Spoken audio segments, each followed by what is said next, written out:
আসসালামু আলাইকুম ওয়া রাহমাতুল্লাহি ওয়া বারাকাতুহু। দেখা দাও রাসূলুল্লাহ তুমি কাঁদে আশিক তোমার আছো শুয়ে মদিনায় তুমি ডেকে লও রওজা তোমার দেখা দাও রাসূলুল্লাহ তুমি কাঁদে আশিক তোমার আছো শুয়ে মদিনায় তুমি একে লও রওজা তোমার রাসূলুল্লাহ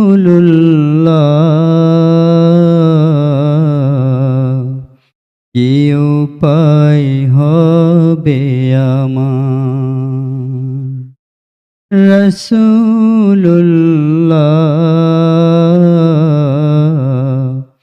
কি উপায় হবে আমার ওই মদিনার পথের ধুলি মাখিতাম আমি পেলে সুরমা বলি ওই মদিনার পথের ধুলি মাখিতাম আমি পেলে সুরমা বলি ফিরে পেতো এ নয়নে নূরের আধার ডেকে লও রওজা তোমার রাসূলুল্লাহ কি উপায় হবে আমার রাসূলুল্লাহ কি উপায় হবে আমার রাসূলুল্লাহ কি উপায় হবে আমার। আসসালামু আলাইকুম। আসসালাতু আসসালামু আলাইকা ইয়া রাসূলুল্লাহ সালাতু আসসালামু আলাইকা ইয়া রাহমাতুল লিল আলামিন বিআউনিল্লাহি নাবতাদি ওয়া ইয়্যাহু নাস্তাগফি ওয়া মা তাওফীকুনা ইল্লা বিল্লাহ আউযু বিল্লাহি মিনাশ শাইতানির রাজীম বিসমিল্লাহির রহমানির রহিম ওয়া জাআলনা মিনহুম আইম্মাতান ইয়াহদুনা বিআমরিনা লাম্মা সাবারু ওয়া কানু বিআয়াতিনা ইউকিনুন আল্লাহুম্মা সাল্লি আলা সাইয়্যিদিনা মাওলানা মুহাম্মদ আলি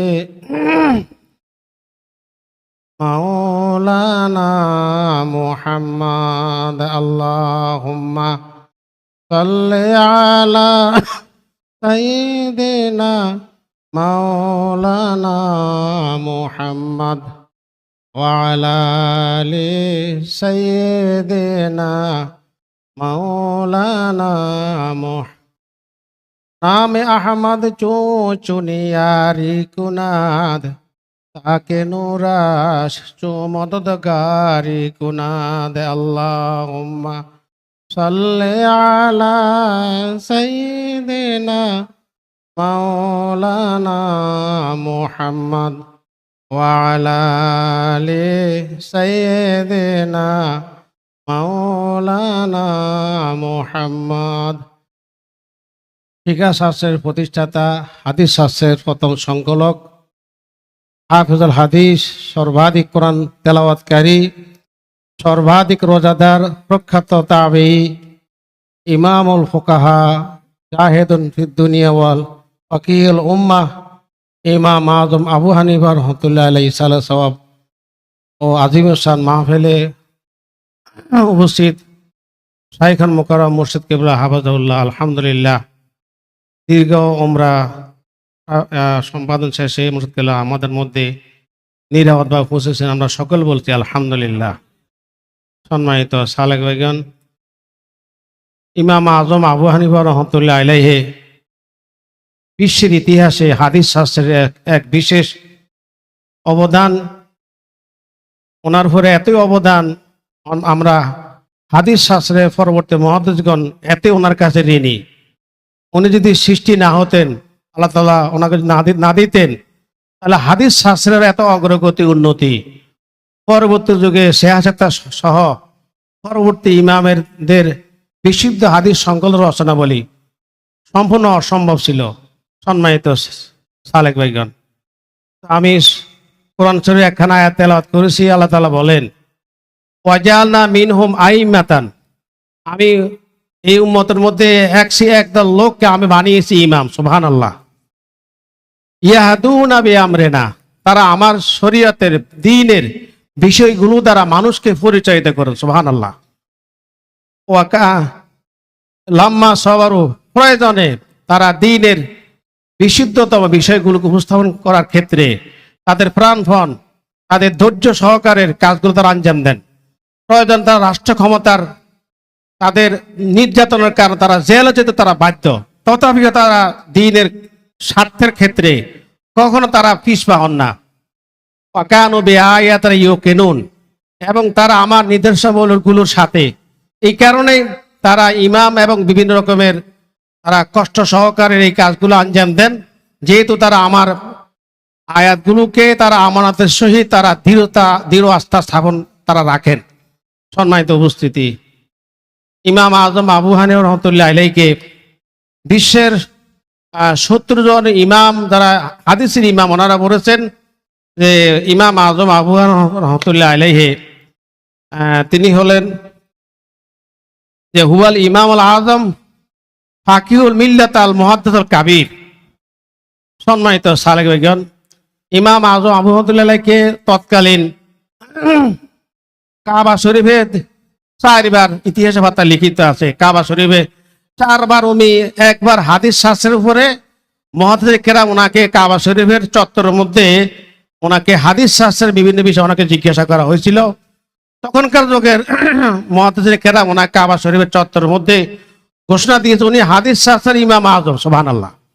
দ্বিতীয়বার 121 হিজরিতে যখন উনি হজ করতে যান, আগের বার যে ঘটনা ঘটেছে সেটা হলো 111 হিজরিতে। সম্মানিত উপস্থিতি, 111 হিজরিতে ওনাকে যখন কাবা শরীফে যান, সেখানে বিভিন্ন মুহাদ্দিস কেরাম ওনাকে এলোপাতার বিভিন্ন প্রশ্ন করতে থাকেন হাদিস শাস্ত্রের উপর। সবগুলোর জবাব সুন্দরভাবে দিয়েছেন। এই কারণে ওনাকে তখনকার তো ওলামা কেরাম উপাধি দিয়েছে ইমাম আজম ফি ইলমিল হাদিস। এরপরে 221 হিজরিতে উনি হজে যান। সেই সময় ওনাকে বিভিন্ন এবং ওনার এমনকি ওস্তাদেরা হচ্ছে ওনাকে প্রশ্ন করা, এমন ধরা প্রশ্ন করা শুরু করছে যে এমনকি উনি এক পর্যায়ে বললেন, তোমরা আমাকে রাত পেবো না, আমাকে তোমরা সিরিয়ালগতভাবে প্রশ্ন করো।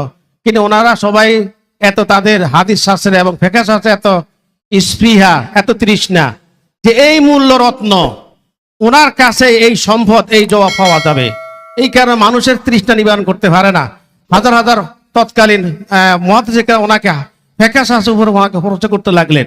উনি এক এক করে জবাব দিতেছেন, কিন্তু অনেক সময় এলোপাতারি করার কারণে উনি এক কথা বলে, রাত তেমনি আমাকে তোমরা সিরিয়াল করতে পারবে, আমাকে তো একদম আমাকে প্রশ্ন করে আমি সুন্দরভাবে সব জবাব দিব। এবার সবাই সারিবদ্ধভাবে ওনারা মেনটেন করেছেন। উনি এক উপর এক, সেখানে বর্ণিত আছে 400 লোক মুহাদ্দিস কেরাম ওনাকে ফিকহ শাস্ত্রের উপরে ওনাকে প্রশ্ন করেছেন।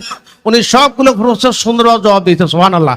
ওই মজলিসে ওনাকে বলা হয়েছে আনতাল ইমামুল আজম, আপনি বড় ইমাম। সুবহানাল্লাহ।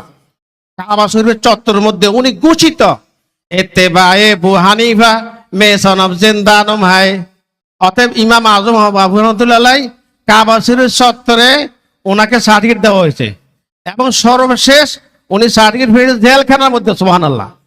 ওনাকে তৎকালীন ক্ষমতাশালী বিভিন্ন ওনাকে কি বলে পদ নেওয়ার জন্য বলছে, উনি পদ নেন না। সুবহানাল্লাহ। মানুষ পদের জন্য পাগল, আর উনি পদ নিতেই চান না। অর্থাৎ এটাই ওনার ইমামাতের, ওনার আমানতের ক্ষেত্রে সবচেয়ে দলিল। সবাই বলে সুবহানাল্লাহ। সম্মানিত উপস্থিতি, ইমাম আজম আবু রহমতুল্লাহ আলাইহি ওনার শুধু সাহাবী কিতাবের মধ্যে আছে, এক কিতাব উনিতে আছে, উনি 38 জন সাহাবা একরাম রাদিয়াল্লাহু তাআলার সাথে ওনার সাক্ষাৎ হয়েছে। সুবহানাল্লাহ। অন্য বর্ণনা আছে 39 জন সাহাবা একরামের সাথে ওনার সাক্ষাৎ হয়েছে, এবং সর্ববিশুদ্ধ মতে 14 জন সাহাবা একরামের সাথে ওনার সাক্ষাৎ হয়েছে। সুবহানাল্লাহ। এবং 14 জন সাহাবা একরামের মাঝ থেকে 7 জন সাহাবা একরাম থেকে সরাসরি উনি হাদিস বর্ণনা করেছেন। এই কারণে ওনার 12টা হাদিস হলো ওহদানিয়াত, মানে মাত্র হুজুর সাল্লাল্লাহু আলাইহি ওয়াসাল্লামের মাঝে আর ওনার মাঝে মাত্র একজন রাবী। এই মর্যাদা আর কেউ ভার নাই। সেহাজাত তার কেউ তো দূরের কথা।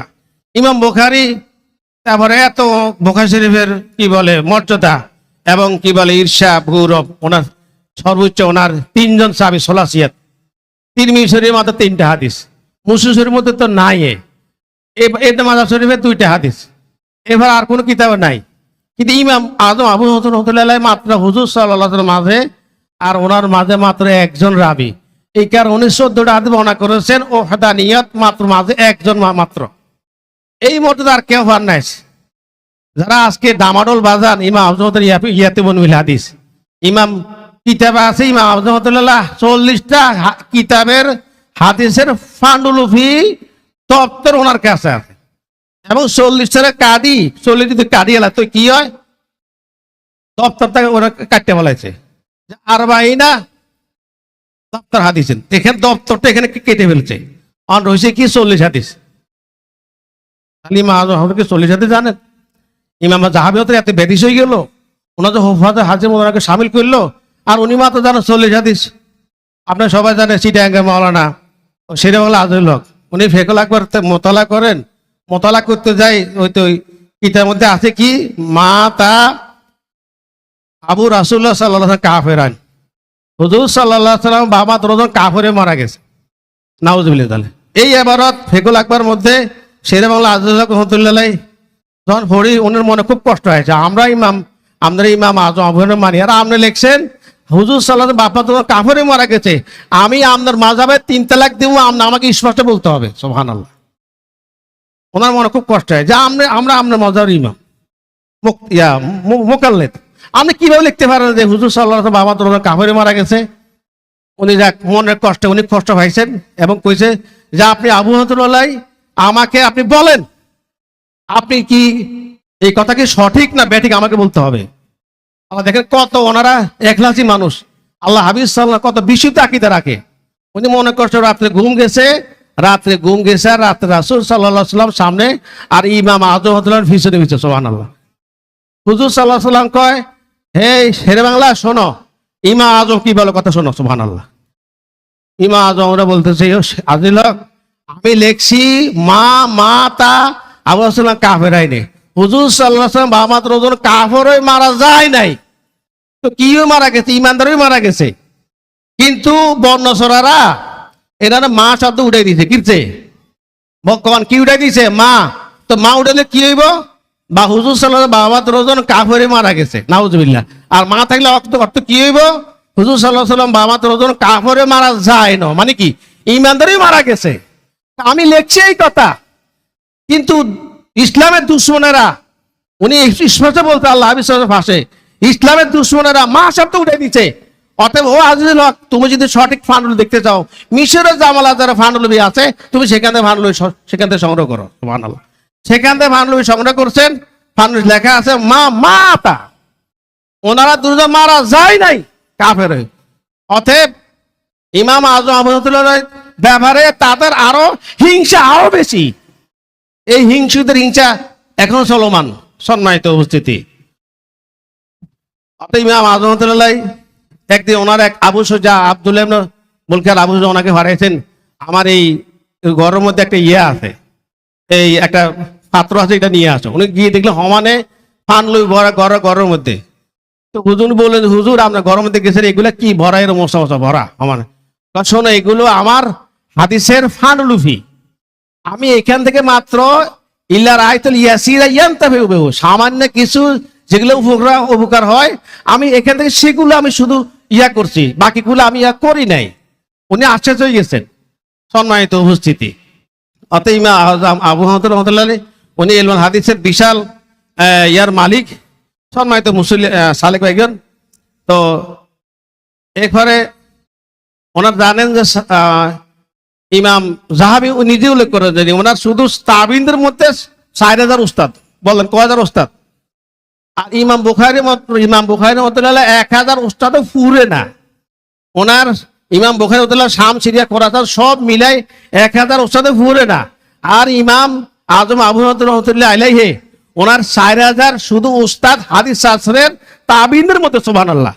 এখন দেখেন কি পরিমাণ হাদিস উনি সংগ্রহ করছেন, সুবহানাল্লাহ।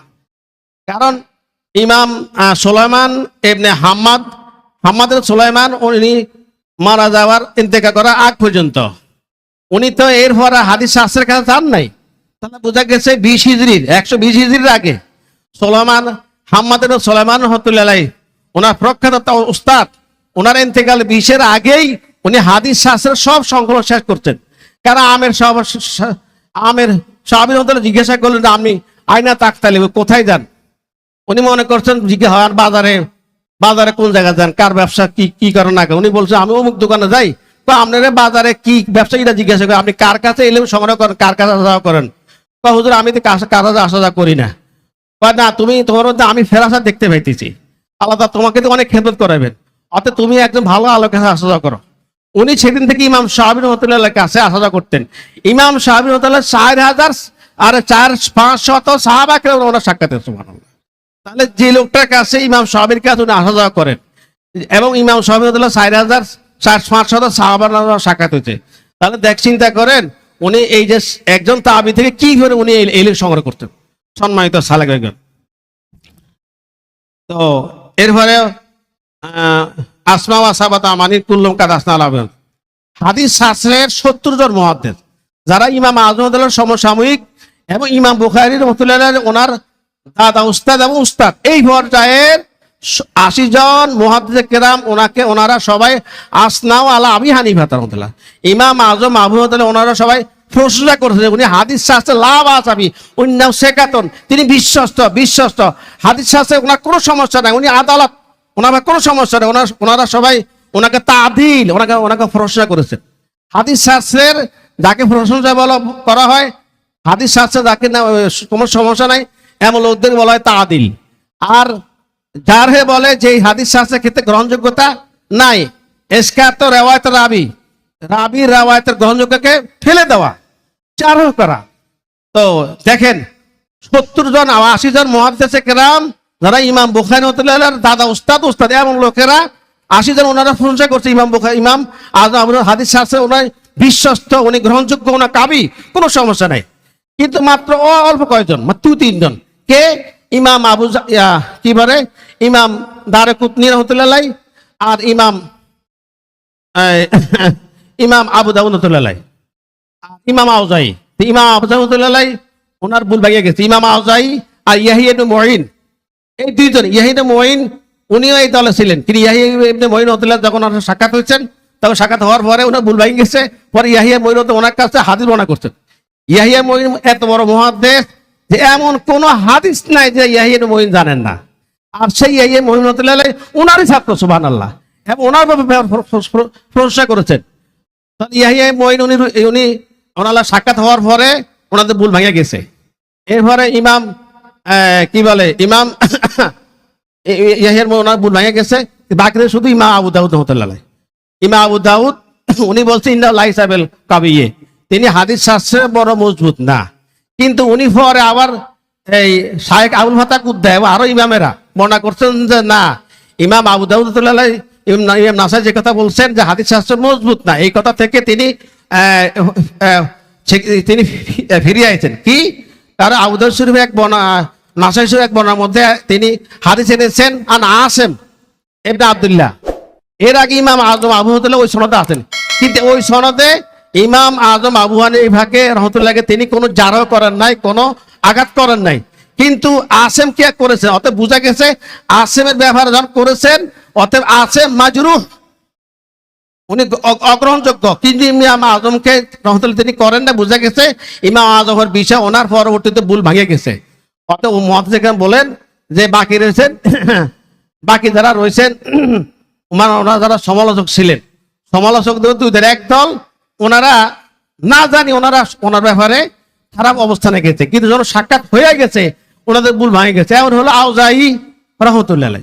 আপনারা সবাই জানেন ইমাম আউজাই রহমতুল্লাহ পড়াই বলতেন, আব্দুল্লাহ মুবারককে বলতেন খবরদার কখনো কুফা যাইও না, কারণ কুফা এক বেড়া আছে, এই বেড়া মানে আহালর রায়, এই বেড়ায় হাদিস শাস্ত্র তো মজবুত না, এবং ওনার নিজের কেয়াস দিয়ে উনি মাসালা ইয়া করে, হের ওনার কাছে যাইও না।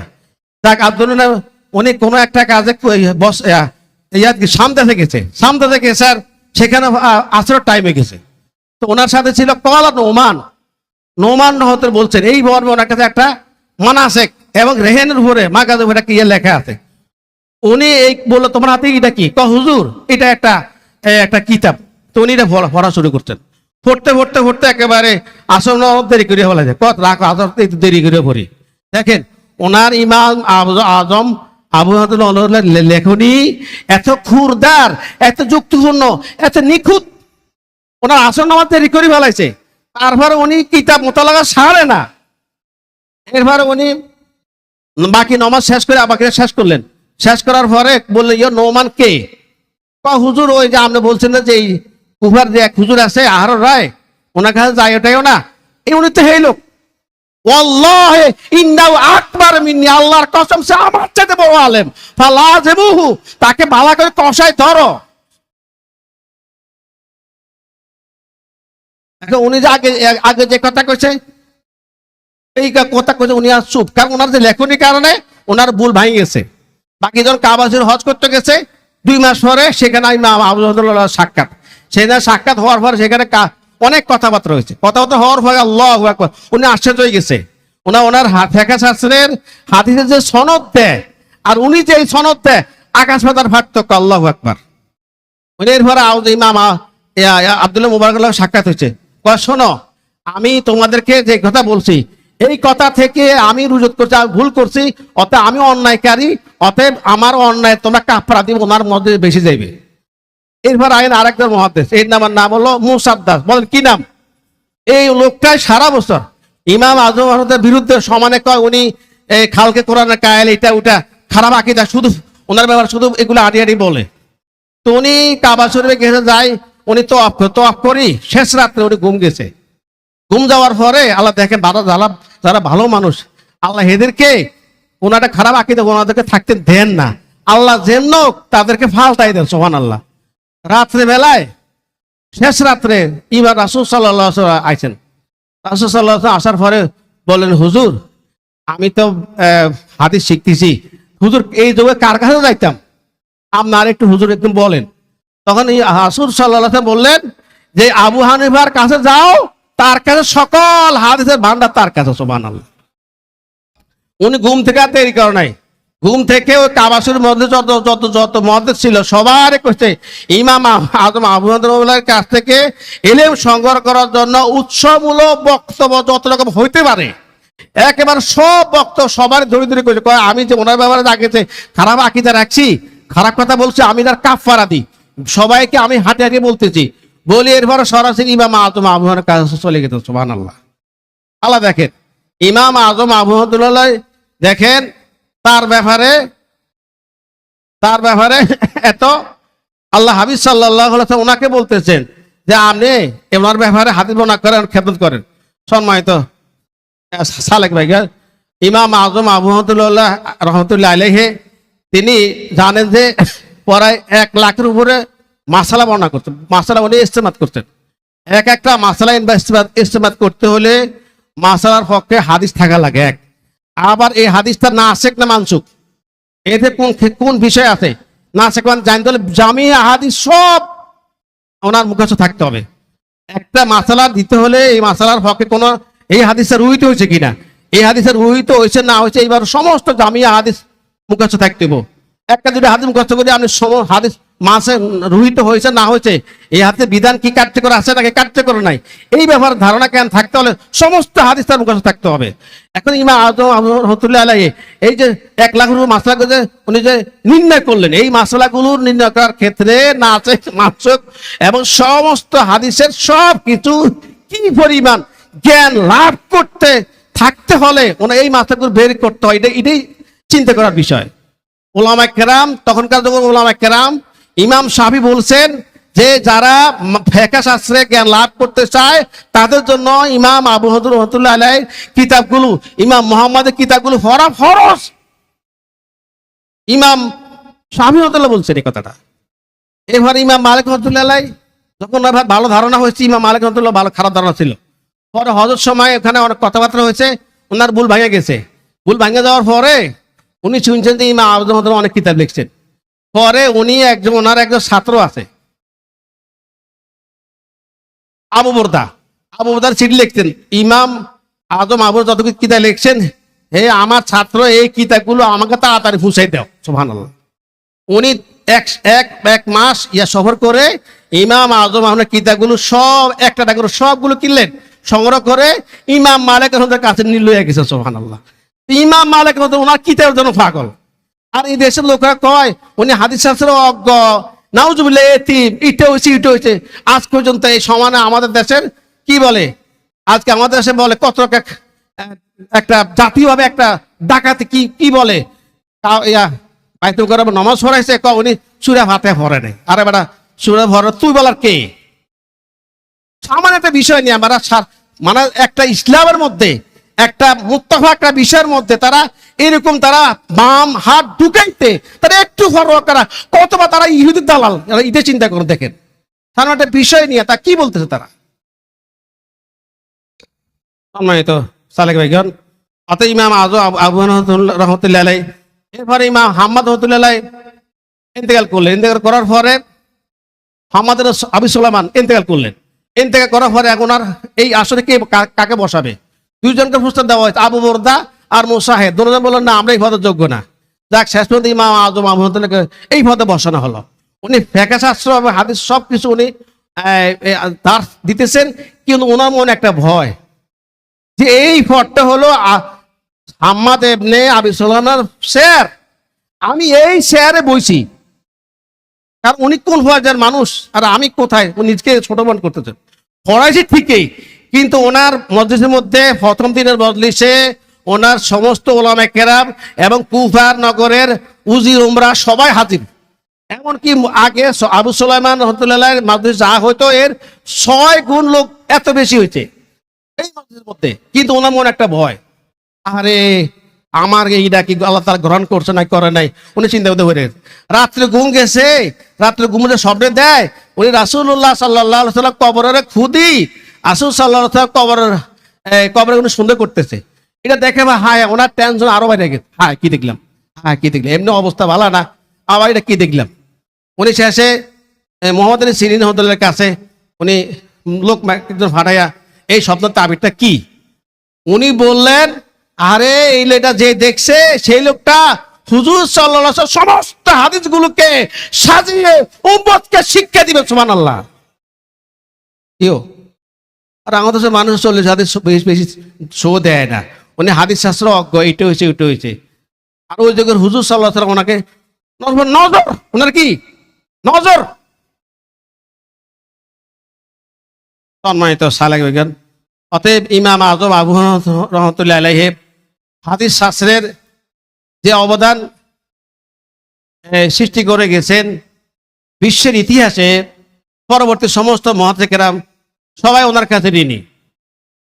কারণ ইমাম বুখারী রহমতুল্লাহ ওনার সমস্ত বুখারীর মধ্যে আপনার যে 22টা যে 16 হাদিস, 16 হাদিসের মধ্যে 18টা 16 হাদিসের মধ্যে ইমাম আজম আবু রহমতুল্লাহ সরাসরি ছাত্র, সরাসরি কি 2জন ছাত্র সেখানে ইমাম আজম আবু রহমতুল্লাহ আলাইহি। তাহলে ইমাম বুখারী রহমতুল্লাহ 16 হাদিস মূল্যায়ন হইতে হলে ইমাম আজম আবু হনিফার ছাত্র লাগে, মানে ইমাম আজম আবু হনিফা লাগে। এবারে একই অবস্থায় ইবনে মাজাহ শরীফের 3 হাদিস, সেখানে 3টা হাদিসের মধ্যে ইমাম আজম ছাত্র সরাসরি জড়িত। সম্মানিত সালেক বিজ্ঞান, অতএব ইমাম আজম আবু আবু হানিফা রহমতুল্লাহ আলাইহি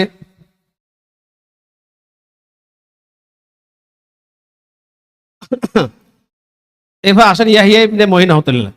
ইয়াহিয়া ইবনে মঈন রহমতুল্লাহ আলাইহি তিনি বলেন, ইন্নাহু ইন্নাহু সেকাতুন সেকাতুন সেকাতুন, তিনবার বলছেন, নিশ্চয় তিনি বিশ্বস্ত বিশ্বস্ত বিশ্বস্ত। সুবহানাল্লাহ, বিশ্বস্ত বিশ্বস্ত। ইমাম ইয়াহিয়া ইবনে মঈন তিনি কত বড় মুহাদ্দিস। এরপরে ইমাম আবু দাউদ রহমতুল্লাহ, ইমাম আবু দাউদ রহমতুল্লাহ বলছেন যে ইন্নাহু সেকাতুন লা বাসা ফিহি, ওনার ভিতর কোনো সমস্যা নাই, উনি বিশুদ্ধ। এবারে ইমাম আজম আবু রহমতুল্লাহ, ইমাম বুখারী রহমতুল্লাহ, ইমাম বুখারী রহমতুল্লাহ আর ইমাম নাসাই, এই দুইজন, কারণ ইমাম বুখারী রহমতুল্লাহ ওনার সাথে সাক্ষাৎ হয় নাই, কারণ ওনারা যাদের সাথে ওনাদের ভুলটা ভাঙতো ওনাদের সাথে সাক্ষাৎ হয় নাই। ইমাম বুখারী রহমতুল্লাহ এই যেটা বলছেন যে এই কথাটা ইমাম নাসাই বলছেন যে হুজুর উনি লাইসাবে কাবিয়িন, উনি হাদিস হাতে মজবুত না, এই কথাটা ইবনে হাজার আসকালানী জিজ্ঞাসা করেছে, আচ্ছা হুজুর ইমাম আজমের বিষয়ে ইমাম নাসাই যে কথা বলছেন উনি মজবুত না, এই ব্যাপারে আমরা কি মতামত? উনি বলছেন একজন মানুষের সকল কথা গ্রহণযোগ্য নয়। সুবহানাল্লাহ, এটা ওনার ব্যক্তিগত মতামত, ব্যক্তিগত কি মতামত, এর ব্যক্তিগত মতামত। ইমাম বুখারী রহমতুল্লাহ ওনার ভাষায় বলা হয়েছে ইন্নাহু ইন্নাহু কাফের, ও নিশ্চয় কাফের, নাউজুবিল্লাহ মিন যালিক। দুহালি খোরাসানের একজন মুহাদ্দিস, সেখানে অন্য বিষয়ে জড়িত। ইমাম বুখারী রহমতুল্লাহ বিষয়ে জুহালি যে বক্তব্য দিয়েছেন যে তাকে মুসলমানদের কবরস্থানে ওনাকে দাফন করা যায় হারাম, যেহেতু সে কাফের, নাউজুবিল্লাহ। উনি এত বড় হাদিস সাজা লিখলো, আর ওনাকে উনি কই বলেছে যে উনি কি বলে উনি মুসলমানে না, উনি কাফের, ওনাকে মুসলমানদের কবরস্থানে ওনাকে দাফন করা যায় নাই। সম্মানিত সালেক ভাই, এখন বলেন একটা লোকের যদি সব কথা গ্রহণযোগ্য, তাহলে বুখারী শরীফের গ্রহণযোগ্য তো তাই না। অতএব সবার কথা কি নয়, সবার সব কথা কি নয়, গ্রহণযোগ্য নয়, এটা ওনার ব্যক্তিগত মতামত। এবার ইমাম বুখারী রাহমাতুল্লাহ বিষয়ে আরো অন্যান্য ওলামা কেরাম ওনার অনেক আরো মারাত্মক খুব খারাপ কথা বলছেন।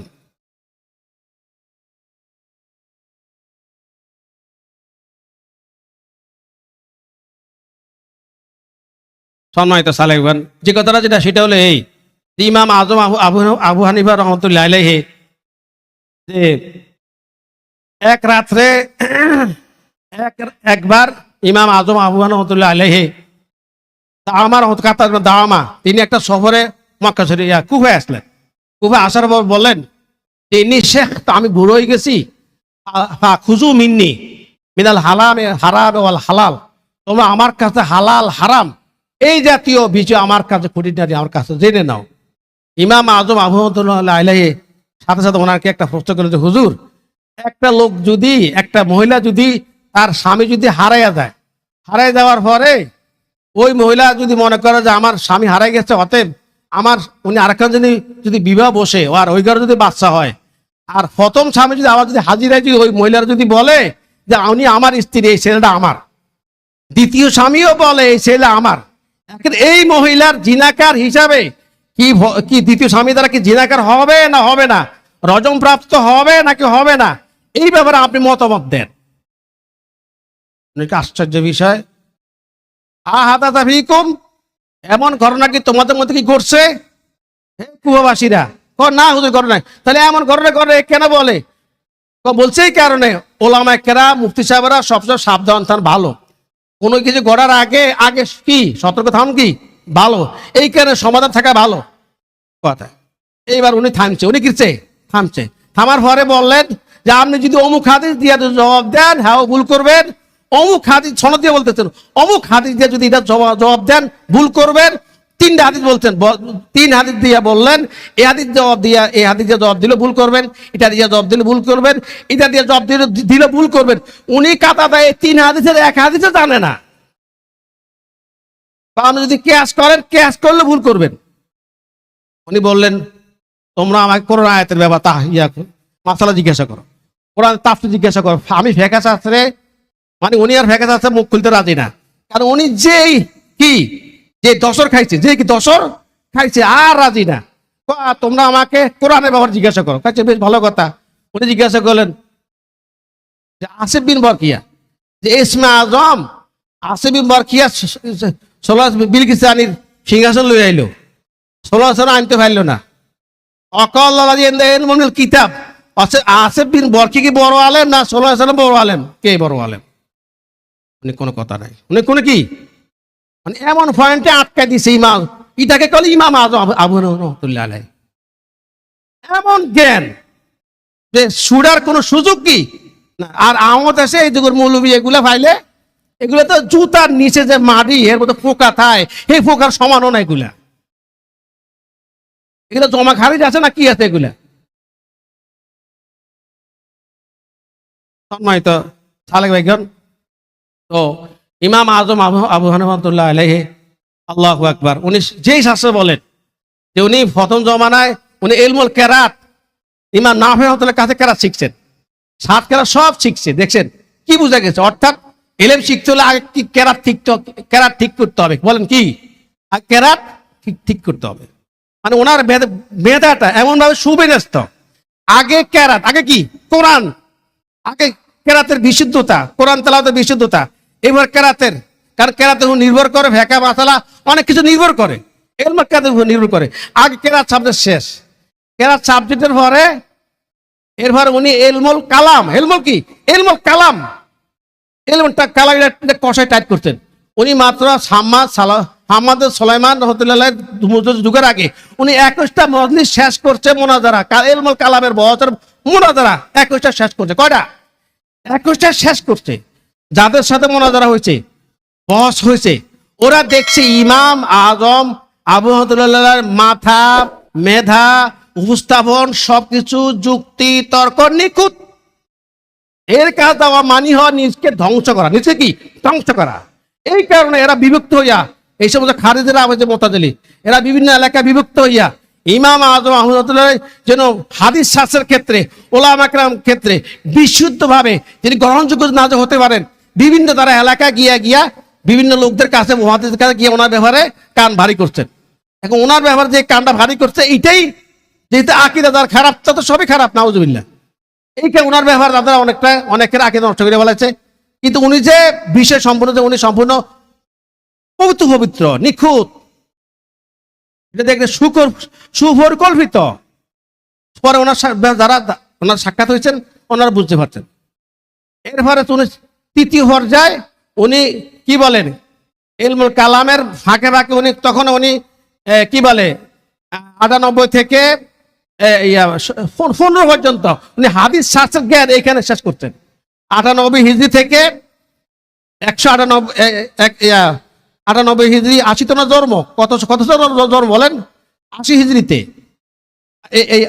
80 হিজরি অর্থাৎ 18 বছর বয়সে কেরাত শেষ। এবারে 18 বছর পর থেকে আমরা কি বলে 215 পর্যন্ত হাদিস শাস্ত্র সব শেষ করে বলেছে। ফিকহ শাস্ত্র সেখানে মাত্র ঢুকে কবে 117 হিজরিতে হাম্মাদ ইবনে সুলাইমানের রহমতুল্লাহর মজলিসে ঢুকেন ইলমুল ফিকহ। আর মাত্র 3 বছর মনে উনি সেখানে উস্তাদ, সেখানে কি উস্তাদ হয়ে গেছে, সুবহানাল্লাহ। তো ইমাম আজম আবু হানিফা রহমতুল্লাহ আলাইহি, যে ইমাম মুহাম্মদ আব্দুল্লাহ ইবনে মুবারক রহমতুল্লাহ আলাইহি ওনার কবরের কাছে গেলেন। কবরের কাছে গিয়ে হাওয়া কেঁদে উঠলেন যে আল্লাহু আকবার, ইব্রাহিম নখী চলে গেছেন, ওনার উত্তরসূরি রেখে গেছেন।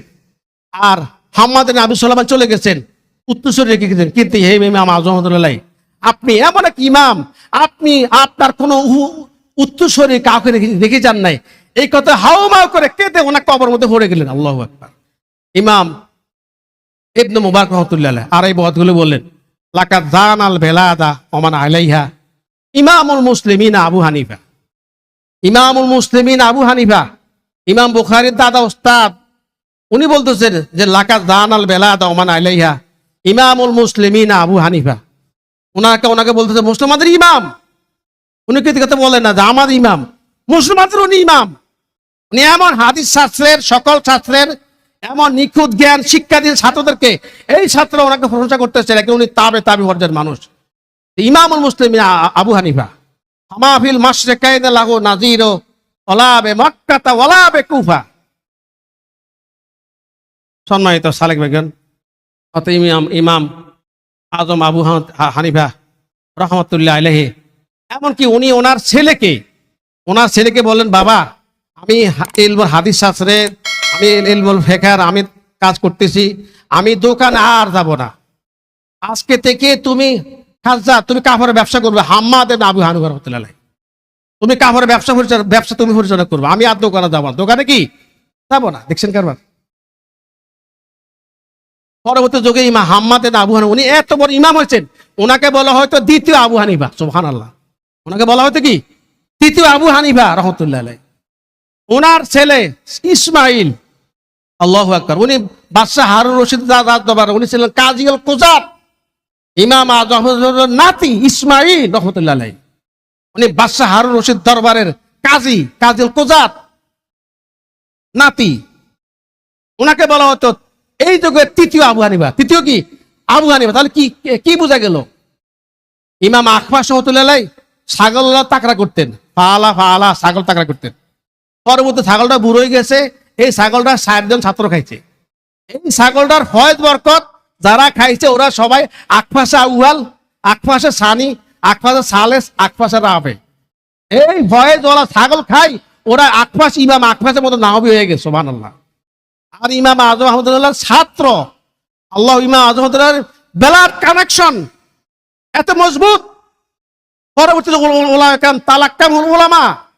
ওলামাকে ওনাদের গ্রহণ করছেন, ওনাকে উপাধি দিচ্ছেন এই যুগের দ্বিতীয় আবু হানিফা। নাতিকে বলা হয়েছে এই যুগের তৃতীয় আবু হানিফা। সুবহানাল্লাহ। অতএব আবু হানিফা রহমতুল্লাহ আলাইহি আমাদের হাদিস শাস্ত্রের সকল শাস্ত্রে আল্লাহ তাআলা ওনাকে অবদান দিয়েছেন, আমরা সেই অবদান অস্বীকার করছি। ওয়াম্মা বিনিআমাতি রাব্বিকা ফাহাদ্দিস। অতএব যিনি যে নেয়ামত আল্লাহ তাআলা আমাকে দান করলেন, সেই নেয়ামতের প্রচার করা, আলোচনা করা, এটাও একটা ইমানের দায়িত্ব আল্লাহ তাআলা আমাদেরকে। অতএব আমি টুটাফাটা এই অগোছালো কথাগুলো আমি বলছি, আমার অযোগ্যতা, মুর্শিদ কেবলার কদমে এর জন্য ক্ষমা চেয়ে আলোচনা এখানে শেষ করছি। ওমা তাওফীক ইল্লা বিল্লাহ। আসসালামু আলাইকুম ওয়া রাহমাতুল্লাহি ওয়া বারাকাতুহু।